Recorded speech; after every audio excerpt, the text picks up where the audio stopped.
عزیز سامعین سامعات السلام علیکم ورحمۃ اللہ وبرکاتہ۔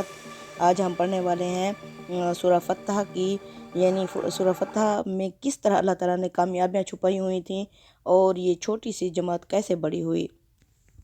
اس کی مثال کازار ان اخراج شطاہ، ایک کونپل کی طرح ہے، سوئی کی طرح ہے، یعنی جو ایک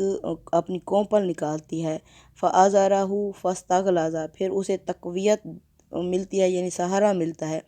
پھر وہ گدرا جاتی ہے، یعنی موٹی ہو جاتی ہے۔ فاستوی علی سوقہ، پھر وہ اپنی بالی کے اوپر کھڑی ہو جاتی ہے۔ یعجب الزرع، یہ اچھی لگتی ہے کسان کو، لیغیظ بہم الکفار، تاکہ اس سے غیظ و غضب ہوتا رہے کافر۔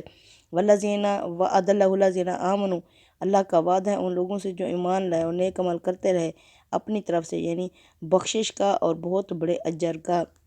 یعنی کہ ایک چھوٹی سی کونپل جو زمین سے نکلتی ہے پھر وہ موٹی ہو جاتی ہے، ایسے ہی مومنوں کی جماعت ایک چھوٹی سی جماعت تھی، ایک اکا دکا بندہ ایمان لایا، اس طرح یہ تعداد بڑھتے بڑھتے اور کمزور جماعت کس طرح بڑی ہو گئی۔ اللہ فرماتے ہیں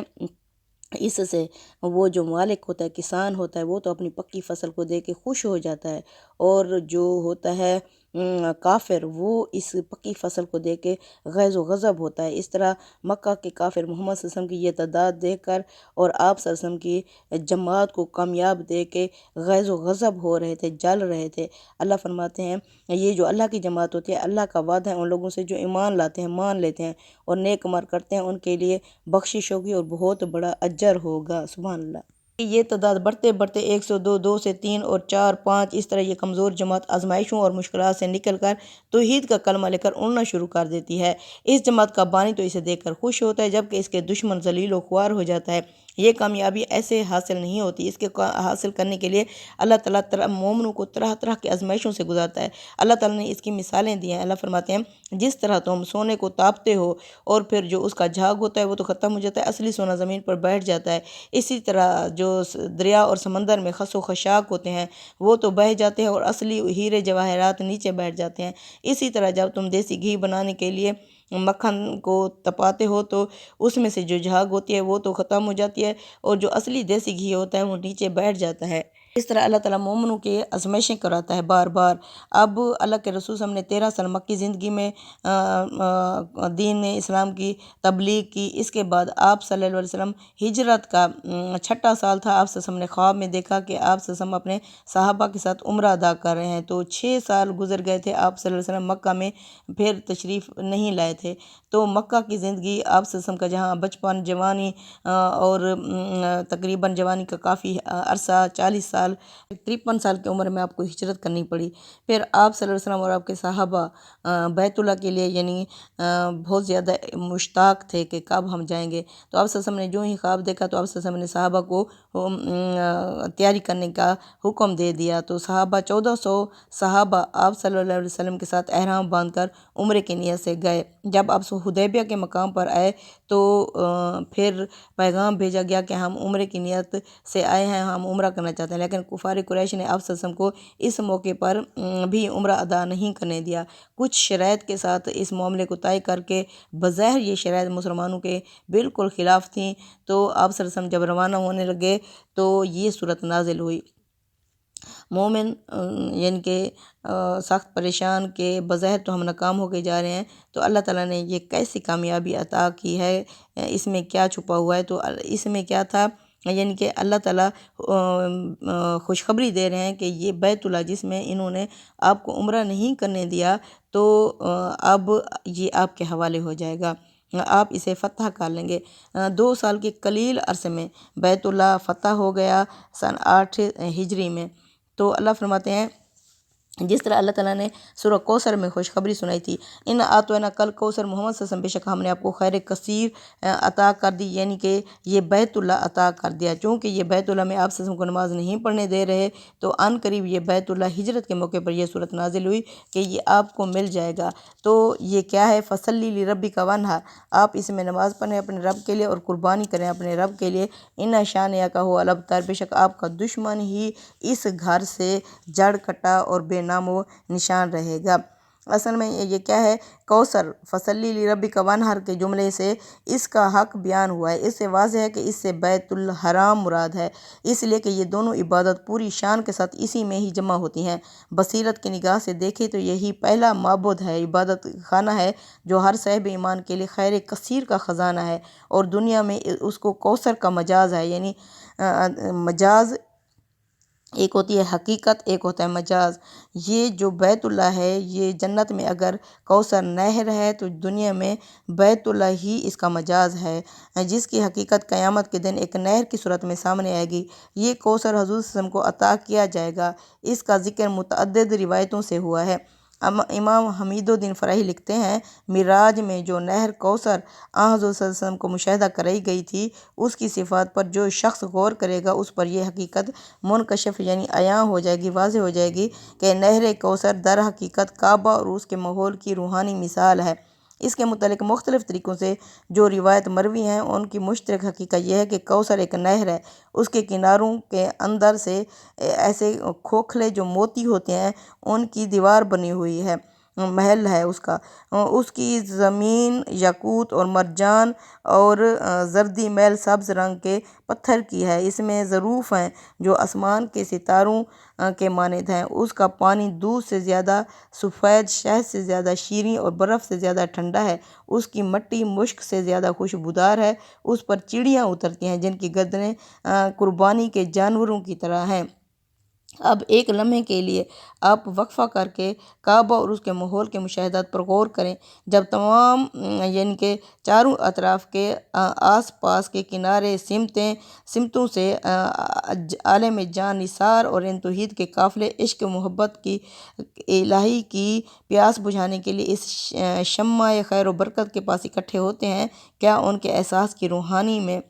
اس مقدس وادی کے سنگریزے یاقوت اور زمرد سے زیادہ پرجمال، اس کی مٹی مشک سے زیادہ خوشبودار اور اس کے گرد حجاج کے خیمے ہیں جیسے موتیوں سے جڑے ہوئے حسین اور خوبصورت ہیں۔ پھر حجاج اور ان کے ساتھ خوب قربانی کے اونٹوں کی قطاروں پر نظر ڈالو تو کیا یہ ایک چشمے کے کنارے لمبی گردن والی چڑیوں کا جھنڈ نہیں ہے؟ نبی کریم صلی اللہ علیہ وسلم کی بعثت کے جن مقاصد کے لیے ہوئی، ان میں سے اہم مقصد یہ تھا کہ بیت اللہ کو شرک کی ہر غلاظت سے پاک کر کے ایک مرتبہ پھر دنیا والوں کے لیے اسی توحید کا مرکز ہی بنایا جائے جس کے لیے سیدنا ابراہیم کے مقدس ہاتھوں نے اسے تعمیر کیا تھا۔ قرآن نے جب یہ اعلان کیا کہ اللہ تعالیٰ نے خیر کثیر کا یہ خزانہ آپ کو عطا کر دیا،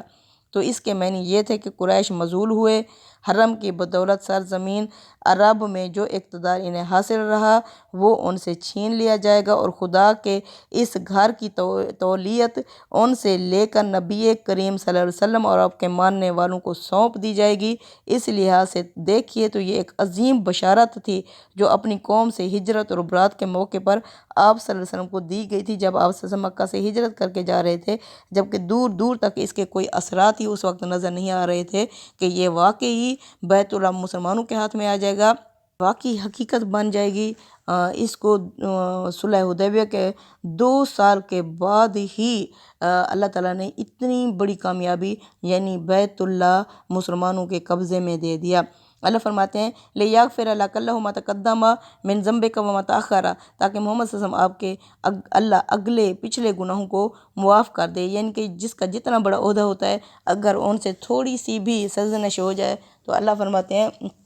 انسان چونکہ خطا کا پتلا ہے، تو اس لیے اللہ تعالیٰ نے اپنی نعمتیں تمام کرنے کے لیے یہ بھی آپ صلی اللہ علیہ وسلم کے لیے خوشخبری دے دی کہ آپ کے اگلے پچھلے جو اس رسالت کے سلسلے میں تھوڑی بہت جو گناہ ہوئے ہیں تو اللہ معاف کر دے، وَيُتِمَّ نِعْمَتَهُ عَلَيْكَ، اور اپنی نعمتیں آپ پر تمام کر دے، وَيَهْدِيَكَ صِرَاطًا مُسْتَقِيمًا، اور آپ کو سیدھی راستے یعنی توحید کا ہدایت دے دے۔ وَيَنْصُرَكَ اللَّهُ نَصْرًا عَزِيزًا، یعنی اللہ آپ کی مدد کرے زبردست مدد، یعنی اللہ تعالیٰ نے آپ کو زبردست مدد کرنے کا فیصلہ کیا تھا، یعنی غلبہ دین۔ هُوَ الَّذِي، وہ تو وہ ذات ہے، انزل السکینۃ، جس نے تسکین نازل کی، فی قلوب المؤمنین، مومنوں کے دلوں میں، لیزدادوا ایمانا مع ایمانہم، تاکہ وہ ان کے ایمان کے ساتھ اور ایمان میں اضافہ ہو جائے۔ یعنی وہی ہے جس نے فتح کے اس سفر کے لیے نکلتے وقت مسلمانوں کے دلوں میں طمانینت نازل فرمائی تاکہ وہ نکلیں اور اس کے سلے میں ان کے ایمان کے ساتھ اور ایمان کا اضافہ ہو، ورنہ اللہ تعالیٰ اپنے دین کی نصرت کے لیے کسی کا محتاج نہیں ہے۔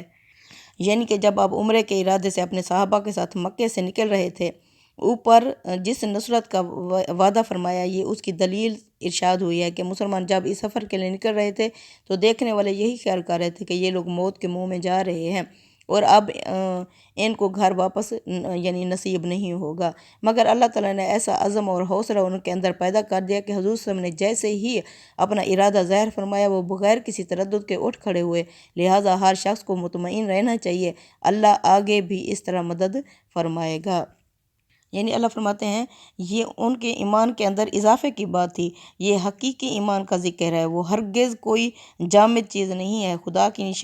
نشانیوں کے ظہور کو دیکھ کر یقیناً ان میں افزوئی یعنی کہ اضافہ ہوتا رہتا ہے۔ وَلِلَّهِ جَنُودُ السَّمَاوَاتِ وَالْأَرْضِ وَكَانَ اللَّهُ عَلِيمًا حَكِيمًا، یعنی اللہ ہی کے لشکر ہیں آسمانوں اور زمینوں کے، اور اللہ علیم اور حکیم ہے۔ لِيُدْخِلَ الْمُؤْمِنِينَ، تاکہ وہ داخل کرے مومنوں کو، والمؤمنات، مومن عورتوں کو، جنت میں تجری جاری ہوں گی من تحتہا الانہار، جس کے نیچے نہریں، خالدین فیہا، وہ ہمیشہ اس جنت میں رہیں گے، ویکفر عنہم، دور ہو جائیں گی ان سے، سیئاتہم، ان کی برائیاں، وکان ذالک عند اللہ فوزا عظیما، اللہ کے یہاں یعنی جنت کا مل جانا بہت بڑی عظیم کامیابی ہے۔ یہ چیز ظاہر ہے کہ مقدم ہے، اس لیے کہ لوگ گناہوں کے جھاڑے جانے کے بعد ہی جنت میں داخل ہوں گے، لیکن بیان میں اسے مؤخر اس لیے کر دیا گیا ہے کہ بشارت کا پہلو نمایاں رہے۔ اور اس کا نتیجہ یعنی کیا نکلنا ہے؟ مومنوں کے لیے جنت، اور جو دوسرے لوگ ہوں گے ان کے لیے جہنم ہوگی۔ آیت نمبر 6 میں اللہ فرماتے ہیں وَيُعَذِّبَ الْمُنَافِقِينَ وَالْمُنَافِقَاتِ، اور وہ عذاب دے گا منافق مردوں اور منافق عورتوں کو، والمشرکین والمشرکات، مشرک مردوں مشرک عورتوں کو، تِظَّانِينَ بِاللَّهِ ظَنَّ، جنہوں نے مومنوں کے بارے میں برے برے گمان کیے اللہ کے بارے میں، علیہم دائرۃ السوء، یہ خود ہی اس دائرے میں اس برائی میں پڑ چکے ہیں، وغضب اللہ علیہم، اللہ کا غضب ہوا ان پر، ولعنہ، اللہ کی لعنت ہو ان پر، وأعد لہم، اللہ نے تیار کر رکھا ہے ان کے لیے جہنم، وساءت مصیرا، جو بہت ہی بری ہے واپسی کی جگہ یا برا ٹھکانہ ہے۔ وَلِلَّهِ جَنُودُ السَّمَاوَاتِ، اور جان لو اللہ ہی کے لشکر ہیں آسمانوں میں بھی، والارض، زمینوں میں بھی، وَكَانَ اللَّهُ عَزِيزًا حَكِيمًا، اور یہ کہ اللہ زبردست ہے اور بڑی حکمت والا ہے۔ سبحان اللہ۔ یعنی منافق مردوں اور منافق عورتوں کو اللہ تعالیٰ سزا دے، یعنی وہی سفر جس سے اہل ایمان کے لیے فوز و فلاح کے دروازے کھلیں، منافق اسی سے گریز و فرار کے راستے تلاش کر کے اپنے لیے دوزخ کے دروازے کھول لیں۔ اس پر تعجب نہیں ہونا چاہیے، اللہ تعالیٰ نے یہ دنیا امتحان کے لیے بنائی ہے، اس میں بارہا ایک ہی چیز کسی کے لیے نعمت اور کسی کے لیے نقمت کا باعث بن جاتی ہے۔ آیات میں منافقین اور مشرکین کا ذکر ساتھ ساتھ ہوا ہے، یہ اس گہری ذہنی اور قلبی مماثلت کی بنا پر ہے جو دونوں کے درمیان پائی جاتی ہے۔ اسی طرح ایک ہی راستہ تھا، فرعون ڈوب گیا اور موسیٰ علیہ السلام پار کر گئے، اسی طرح مومن پار کر جاتے ہیں، اور جو منافق اور دوسرے گروہ کا لشکر ہوتا ہے وہ اسی طرح ڈوب جاتا ہے۔ اللہ تعالیٰ نے مومن مردوں اور مومن عورتوں اور مشرک اور منافق مردوں اور منافق عورتوں کے وہ الگ الگ تخصیص کر کے بتایا ہے۔ یہ اللہ نے کیوں بتایا؟ یعنی ان کے بدگمانیوں کی تفصیل جو آیت 12 میں آگے آ رہی ہے، ان آیتوں میں مردوں کے ساتھ عورتوں کا ذکر خاص اہتمام کے ساتھ ہوا ہے۔ اس کی وجہ یہ ہے کہ یہ بڑی آزمائش کا دور تھا، جس میں اگر مومن عورتیں اپنے عزم و صبر سے مومن مردوں کی ہمت بندھا رہی تھیں، تو منافق مردوں کے اندر نفاق کی پرورش میں منافق عورتوں کا بھی بڑا دخل تھا۔ یہ صورتحال تقاضا کرتی ہے کہ ان کے کردار کو نمایاں ہو اور دونوں کو معلوم ہو جائے کہ ان کا پروردگار ان کے حالات سے بے خبر نہیں ہے۔ آگے آیت نمبر 8 میں اللہ فرماتے ہیں ان ارسلناک شاہدا ومبشرا ونذیرا، محمد صلی اللہ علیہ وسلم، بے شک ہم نے آپ کو گواہی دینے والا، خوشخبری دینے والا اور خبردار یعنی کر دینے والا بنایا ہے، لتؤمنوا باللہ ورسولہ، تاکہ تم یعنی کہ ایمان لو لوگو اللہ پر اور اس کے رسول پر، وتعزروہ وتوقروہ، اور رسول کا ساتھ دو اور اس کی تعظیم اور توقیر کرو، وتسبحوہ بکرۃ واصیلا، اور صبح و شام اللہ کی تسبیح میں لگے رہو۔ اے محمد صلی اللہ علیہ وسلم، ہم نے آپ کو گواہی